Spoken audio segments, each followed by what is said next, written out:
நாகர்கோவில் அருகே போலீஸ் ரோந்து வாகனம் மீது கார் மோதி விபத்து. கன்னியாகுமரி மாவட்டம் நாகர்கோவில் அருகேயுள்ள வெள்ளமடம் பைபாஸ் சாலையில் நேற்று இரவு சிறப்பு சப் இன்ஸ்பெக்டர் முருகன் தலைமையில் போலீசார் ரோந்து பணியில் ஈடுபட்டுக் கொண்டிருந்தனர். அப்போது போலீசார் பைபாஸ் சாலையில் வாகனத்துடன் நின்று கொண்டிருந்த போது அந்த வழியே வேகமாக வந்த கார் ஒன்று எதிர்பாராத விதமாக போலீசாரின் வாகனத்தின் மீது மோதியது.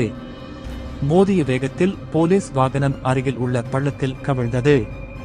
மேலும் காரில் இருந்த சிறப்பு சப் இன்ஸ்பெக்டர் முருகன், தலைமை காவலர் செல்வகுமார், டிரைவர் சுபாஷ் ஆகிய 3 பேர் படுகாயமடைந்தனர்.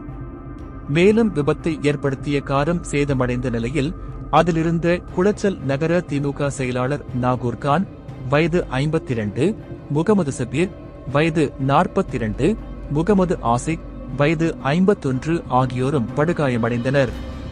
உடனே அவர்கள் 6 பேரும் மீட்கப்பட்டு சிகிச்சைக்காக மருத்துவமனையில் அனுமதிக்கப்பட்டனர். தொடர்ந்து இந்த விபத்து குறித்து ஆரல்வாய் மொழி போலீசார் வழக்கு பதிவு செய்து விசாரணை நடத்தி வருகிறார்கள்.